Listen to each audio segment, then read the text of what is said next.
3 minute এডুকেশনে আপনাকে স্বাগতম। আমরা আজকে শিখব মধ্যমা বা মিডল লাইন কাকে বলে।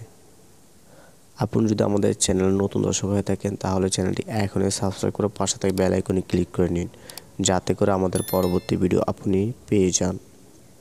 মধ্যমা বা মিডল লাইন কাকে বলে? কোনো ত্রিভুজের যে কোনো শীর্ষবিন্দু এবং উহার বিপরীত বাহুর মধ্যবিন্দুর সংযোজক রেখাংশকে মধ্যমা বা মিডল লাইন বলে। আবার বলি, কোনো ত্রিভুজের যে কোনো শীর্ষবিন্দু এবং উহার বিপরীত বাহুর মধ্যবিন্দুর সংযোজক রেখাংশকে মধ্যমা বা মিডল লাইন বলে।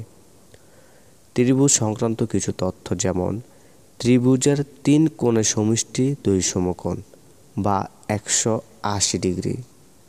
ত্রিভুজের সমান সমান বাহুর বিপরীত কোণদ্বয় পরস্পর সমান।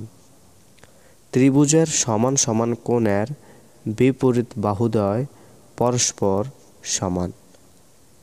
ত্রিভুজের 3 বাহুর যোগফলকে পরিসীমা বলে। ত্রিভুজের যে কোনো 2 বাহুর সমষ্টি এর দ্বিতীয় বাহু অপেক্ষা বৃহত্তর। আপনারা চিত্রে দেখতে পাচ্ছেন যে ত্রিভুজ এ বি সি এডি একটি মধ্যমা, অর্থাৎ ত্রিভুজ এ বি সি এর মধ্যে এডি হলো একটি মধ্যমা। এই ছিল আমাদের আজকের ভিডিওটি। পরবর্তী ভিডিও দেখার জন্য আমন্ত্রণ রইল। সে পর্যন্ত ভালো থাকবেন, আর অবশ্যই একটি লাইক করে কমেন্ট বক্সে আপনার মতামত জানিয়ে দেবেন, যাতে করে আমাদের পরবর্তী ভিডিও দিতে ইমপ্রেশন পেয়ে যায়।